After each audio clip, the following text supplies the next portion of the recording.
He who gives receives divine joy. Two joys exist for man. One is the joy of receiving and the other is the joy of giving. The special joy one feels when giving cannot be compared with the joy one feels when receiving. If man is to understand whether or not he is making spiritual progress, he must first look within himself to see if he rejoices when he gives and not when he receives. If he is upset when receiving and joyful when giving, then again, if he is working properly spiritually, he will rarely ever remember the good he has done, but will never forget even the smallest good done to him. We can never ignore the smallest benefaction of others. He may have given an entire vineyard to someone and forgotten about it. But if the other person gives him just one bunch of grapes from that same vineyard, he will never forget it. Or he may have given someone many valuable carved wooden icons and forgotten about it.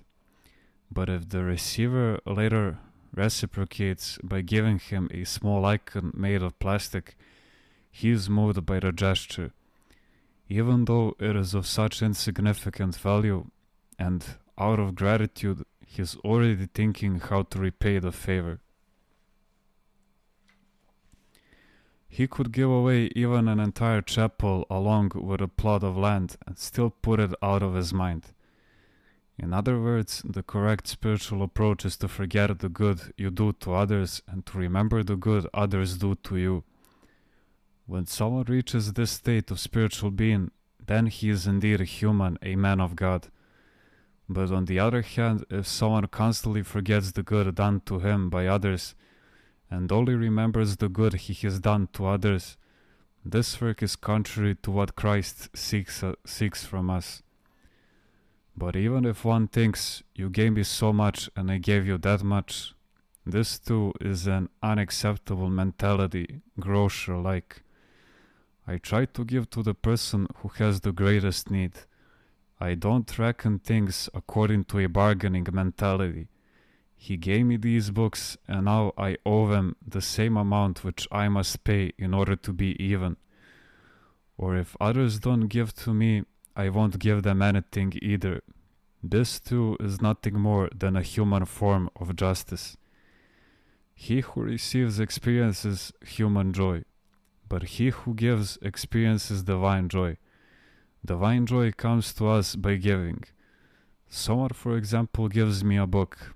He now rejoices spiritually, divinely, and I, who receive the book, rejoice humanly.